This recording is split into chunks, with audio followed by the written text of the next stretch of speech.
All right, well, the numbers are leveling out, so we will get started. Welcome to one of the last sessions of Exploring Rensselaer from a Female Perspective, the Admissions and Financial Aid session. I really hope you've been enjoying the event so far. We had a lot of fun planning this event and look forward to hopefully welcoming you to campus soon. My name is Ariana Lifshitz, and I'm one of the admissions counselors at RPI. I'm also joined by my colleague Priscilla from the Office of Financial Aid. Now, for some quick housekeeping notes that you've probably heard in the other sessions, if at any point you have trouble hearing, please just refresh your browser, and Chrome and Firefox are the best browsers to use for a great connection. Please type any questions that you have into the moderated chat box, and we will answer them throughout the presentation and then at the end. I'm going to begin the presentation and then turn it over to Priscilla about halfway through to talk about financial aid. And we are going to try to wrap up a bit early, so you can head to those Zoom breakout rooms if you want to connect with our current students, who some of you met earlier, some new students as well, and potentially your future peers. All right, so moving right along to the admissions process. Now, when you're applying for admission to RPI, we have several different deadlines. We have two early decision deadlines, early decision 1 and 2, which are both binding, and I'll talk about those in a minute. But those deadlines are November 1st and December 15th. We also have an early action deadline, which this is the second year that we have offered early action, which is a non-binding option. You can apply by December 1st for that, and then you find out a lot earlier, late January. But you do still have until May 1st to make your decision. So you get the decision earlier, but then you have more time to visit campus and really figure out if RPI is the right fit for you. And then we have a regular decision deadline, which is January 15th. So you do have the most time to submit your application with that deadline, but you find out mid-March, so it is a little bit longer of a process, and then you have until May 1st to officially submit your enrollment deposit. Now, for those of you who might be looking at the Accelerated Physician Scientist program with Albany Medical College, the deadline for that is November 1st, and you find out about mid-March. Now, even though it's a November 1st deadline and early decision 1 is a November 1st deadline, the Physician Scientist program is not an early decision program. We just need your application earlier because there is a little bit longer of an application process. We review your applications in the admissions office at RPI, and then we refer students over to Albany Medical College for a supplemental application and interview process. Now, back to early decision. If you do decide to apply early decision 1 or 2, as I said before, it is binding. So you essentially are committing that RPI is really the place where you want to spend your college career at, as long as your scholarship meets your needs. So you would apply to RPI early decision. If you receive admission, as long as the financial aid of everything matches up, you are expected to withdraw your applications from other schools and commit to RPI. Now, we have a holistic application review process, which means that there's really not one piece of the application process that will make or break a decision. We look at everything. We look at your grades, your testing, extracurricular activities, letters of recommendation, an essay, a portfolio for some majors. It's really a holistic view of everything. But the first thing that we look at, and really one of the most important parts of the application process, is your transcript. So we look to see that you have 3 years of a lab science, biology, chemistry, and physics. Physics is a very important foundational class for students coming into RPI. So we really like to see that you have a physics course, especially, but then also that bio and chem. 4 years of math, at least up through pre-calculus, but we do prefer to see calculus, especially for some of those more competitive majors like engineering, computer science. It'll really set you up for success at RPI. 4 years of English, 3 years of social studies or history. That is pretty consistent with other schools' requirements. And then we're really looking at an A- average and a challenging curriculum. We don't have a specific GPA requirement. So I know some schools say you need a 3.5 or whatever it is to get accepted, and that's not the case at RPI. We really look at your grades individually, but especially specifically within math and science, because we are a math and science school, and we want to make sure that you really are prepared well for a rigorous math and science curriculum. Now, in terms of having some transfer credits, we accept AP, IB, and college level classes. We accept up to 32 credits when you're coming in as a freshman, and 20 of them may be through the AP and IB programs. If you get a 5 on the AP exam, most likely would be able to transfer in, and then a 6 or a 7 on the higher level IB exams. There is some information on our website as well that breaks down the specific courses and how they would transfer in. Now, if you have any college credits, some students are in dual enrollment programs or really just taking some college level classes outside of your high school curriculum, you could transfer in some of those. We do have a transfer credit course guide on our website that outlines all the classes that students have transferred in the past and exactly how they would transfer in. Our general rule of thumb when transferring in college credits is that if you need that class to graduate from high school, it won't count as college credit. But if it's anything above and beyond your traditional high school requirements, it might be able to transfer in. As I said before, I would definitely check out the transfer credit course guide on our website, and that will be able to tell you exactly how the classes would transfer in. If it's not on there, it doesn't necessarily mean it won't transfer in. You can just send us a course description in our to our admissions inbox, and we will connect with you and see if that class would transfer in. Now, the next thing that we're looking at is SAT or ACT scores. We are, though, test optional for the next incoming year. So we did transition to being test optional last year due to COVID-19, and it's something that we are going to continue again for this year. So for students who are applying for fall 2022 and spring 2023. If you are applying to the Accelerated Physician Scientist program, though, we do still require testing, and we do allow most students to self-report their test scores. So if you have taken testing, you want to submit it, you could self-report it on your application. That means you do not have to have it sent through the testing agency at the time of your application. But then if you do decide to enroll at RPI, then we ask that you submit those a little bit later in the process. And the next thing that we look at is extracurricular activities, but really more specifically leadership positions, because we really want to graduate leaders in the field. So whether you're the captain of a sports team, a club, Girl Scouts, community service, really anything that you do is definitely important to note on your application for really a number of reasons. Because as I said before, we do want to graduate leaders and we want to make sure you have that leadership experience. But also there is a leadership scholarship that Priscilla will talk a little bit about later. So we really do like seeing leadership on the front end when you're applying.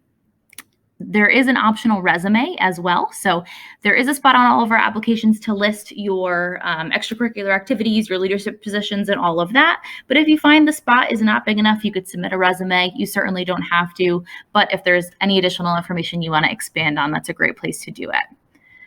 In terms of a recommendation letter, we only require one, but we'll really accept up to 3. If you do submit one, we prefer to see it from a math or a science teacher who knows you both academically and socially.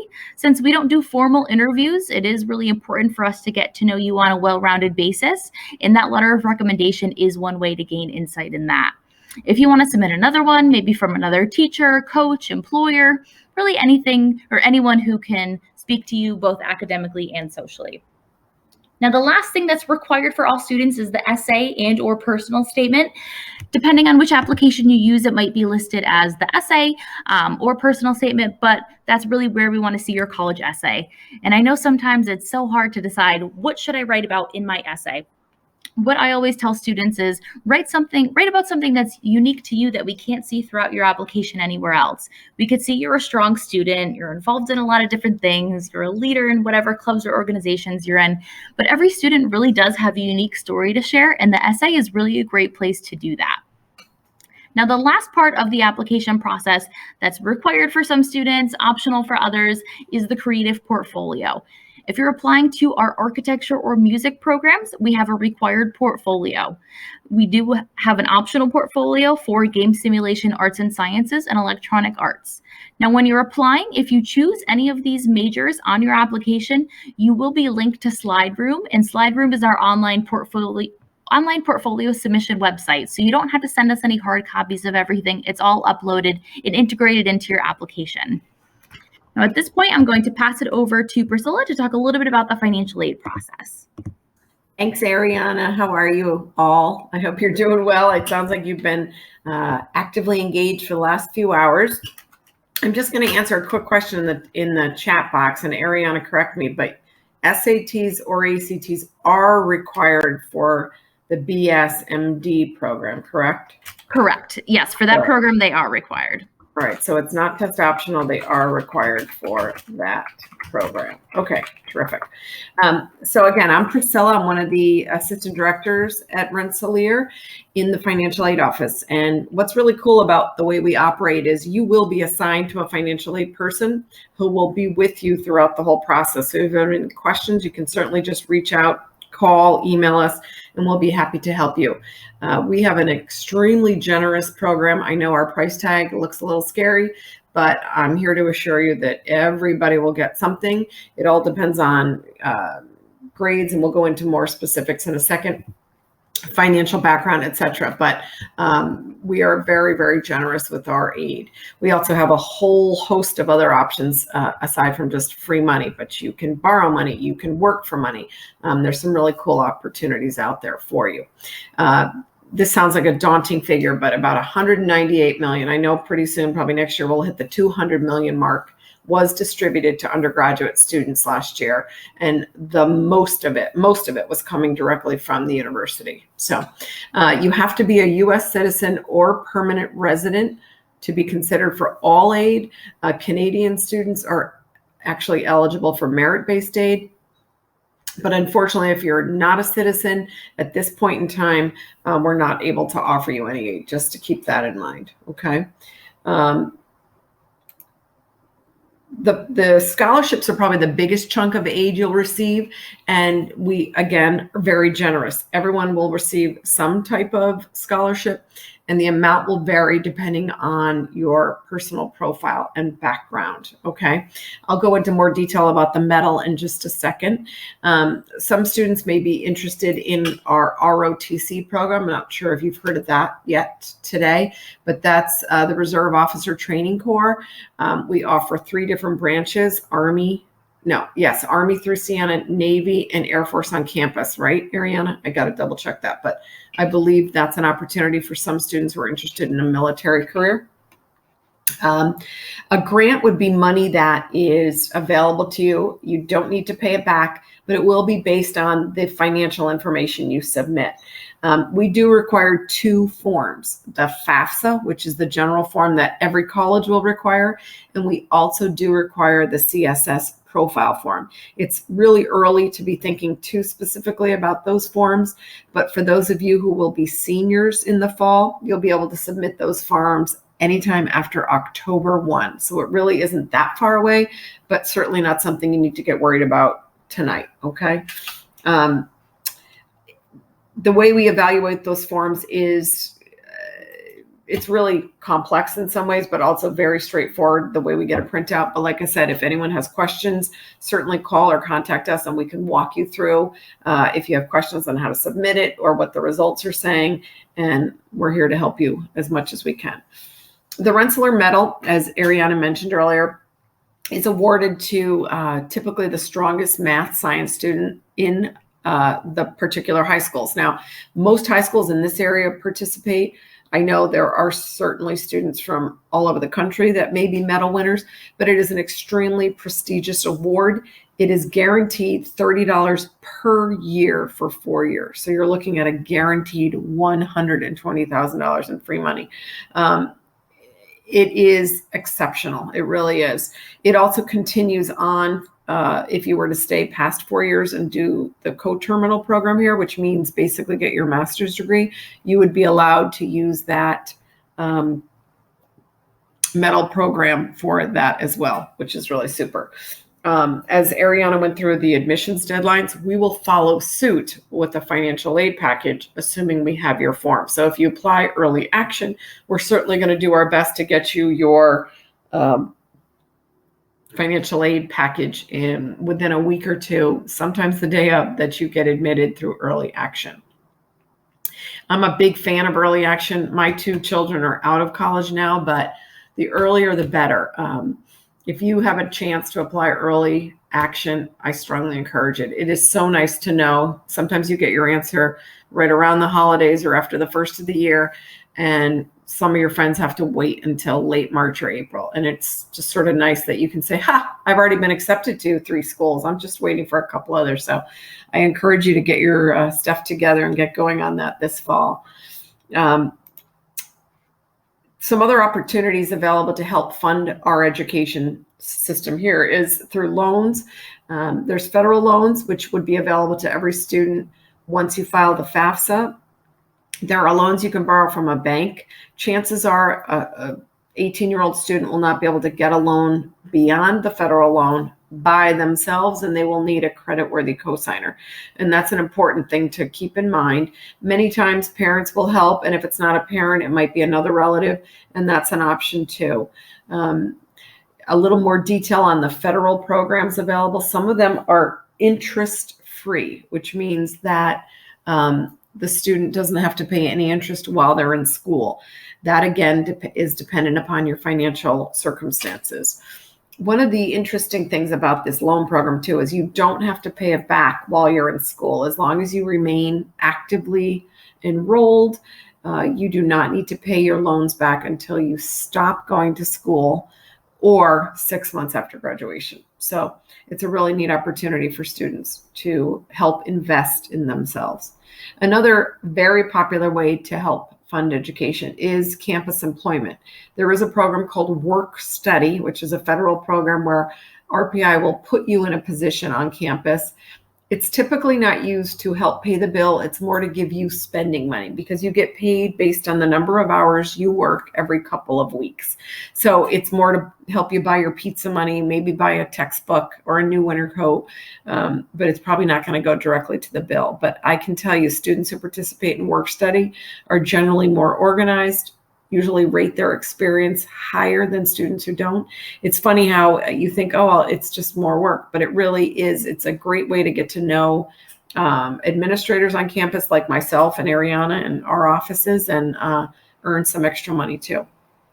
There are also non-work study positions because work study does require the FAFSA and for you to have a certain income level. But if you wanted to work on campus, you certainly could. There are jobs available. We're so fortunate. We're not out in the middle of nowhere. We are part of a city, and there are plenty of opportunities both on campus and off campus for non-work study positions. So keep that in mind too. Okay. Again, the general overall largest driver here will be merit scholarship that you generally are awarded at the time you're accepted. Please file the FAFSA and CSS. The deadlines are listed there. So if you go early, either early action or early decision, you're looking at November, December timing. That gives us time to then review your forms and get a package prepared for you, assuming you are admitted. For regular decision, we ask that you get your FAFSA and CSN into us by late January, February 1st, so that we can award you in March when the admissions decisions go out, okay? The FAFSA is available. We have links to them on our website. Our website is super helpful. So if you have any kinds of questions about anything I've said, you can certainly email us or reach out tomorrow or just check our website, whatever works for you. A couple things you've probably already heard about today that are really cool about RPI. I'm going to start with the co-terminal program on the bottom of the screen, but it really is a great opportunity to stay here for just one more year and walk out of here with a bachelor's degree and a master's degree. As I said, your scholarship will continue. Your whole financial aid package should continue with you for that time. And in fact, one of the benefits is that as a graduate student, you actually can borrow more loan money in your own name. I hear all the time that students said, well, my mom and dad were helping me with my bachelor's, but I'm on my own for grad school. Well, you should be able to fund it yourself through your scholarships and grants that you receive from us, as well as taking on, if needed, an additional loan. So it's a really, really attractive program. Generally don't require any kind of GMAT or GRE exam, which are the grad level exams that are similar to SAT and ACTs at the undergrad level. So it's a really neat opportunity and something you should certainly consider as time goes on. The Arch is another cool program I think that sets us apart. You've probably heard about that today as well. And the Arch really won't alter your financial aid package at all. When you're a junior, you'll be enrolled summer between sophomore and junior year, and then either the fall or the spring. So we call you summer, spring, summer, fall, whichever matchup you decide to go. But you're still just here for 2 semesters, generally speaking, that junior year, and your financial aid will stay the same. Some students, depending on the enrollment, can go a long time and they like it, but typically that means they'll also have a gap where they could go out and do something really cool, an internship, study abroad, volunteer, those kinds of things. So some really neat opportunities here, but your financial aid will basically stay the same. Okay. I know we've had a couple questions about the BSMD program.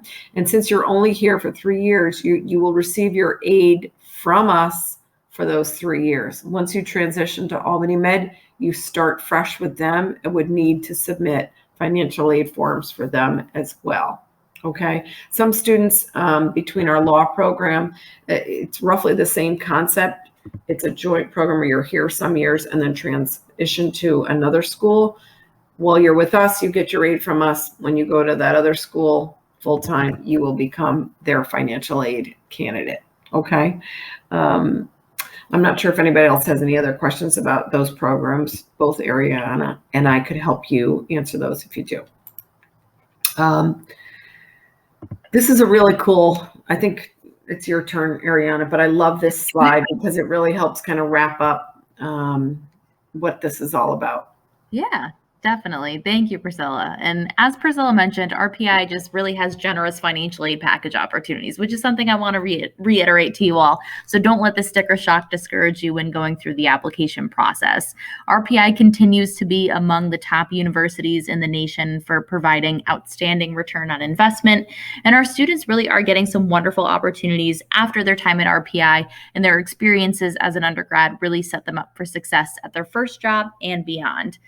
Our Center for Career and Professional Development, which you may have heard a couple times throughout the event, really provides a comprehensive career preparation program, enabling our students to really take charge of their future. We have several different programs throughout the Career Center to help you find these awesome experiences.